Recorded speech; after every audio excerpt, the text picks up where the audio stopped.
By Richard Adhikari February 26, 2018 1:57 p.m. Pacific Time. Getting to Iconic: How Leading Brands Balance Technology and Human Talent to Deliver Exceptional CXWebinar, May 9 at 11 a.m. Pacific Time, 2 p.m. Eastern Standard Time.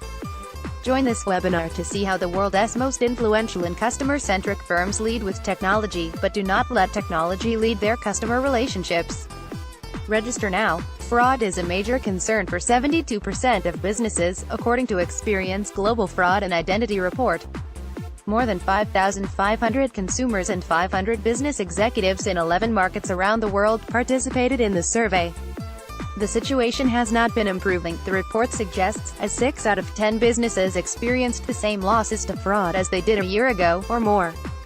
However, pulling the plug on every suspicious transaction is not a satisfactory solution.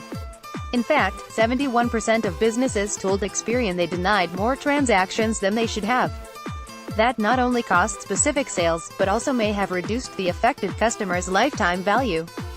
Online fraud is on the rise, and retailers are under the constant threat of attack, noted Michael Graff, Risk Analytics Manager at Radial. Small and mid-sized businesses are particularly vulnerable because they lack the financial and staff resources of their larger counterparts, he told the E-commerce Times. Also, they often use basic, out-of-the-box tools that aren't tuned to their specific business and trends, leaving the door open to fraudsters to initiate heavy and quick attacks that go largely unnoticed until it's too late. Many sophisticated attack patterns are used repeatedly on SMBs, noted Vanita Pandey, VP of Product Marketing at ThreatMetrix. Hackers are getting craftier and layering their efforts to make them harder to detect, she told the E-commerce Times. In this heightened risk landscape, 2018 must become the year of digital identity. Adding insult to injury, merchants have been left footing the bill for stolen merchandise, said Yana Zidiner, who of Token. Further, if an e-tailer is thought to have weak security, consumers will lose confidence in its brand, she told the E-commerce Times. SMBs are less equipped to deal with negative press, suggested Georgia Vedasov, CEO of HYPR. Also, larger enterprises are better able to build in the cost of fraud, he told the E-commerce Times. Still, there are steps SMB Etailers can take to confirm a customer's identity.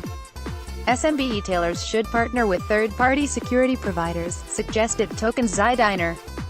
Products such as Apple Pay and Google Pay or other apps that anonymize payment are a great way for consumers to keep their credit cards offline and out of harm's way, she said. Apple and Google ascertain the identities of users of their payment apps, which reduces the burden on e-tailers. Having an experienced team that knows what to look out for and how to diligently dive into and research suspicious activity is important, so you're not rejecting every suspicious transaction but also not taking on the risk by fulfilling every order, Radial's Graff said. Look at order level data daily, he recommended. This is tedious, Graff acknowledged, but it will let retailers spot and respond to high-level trends over time.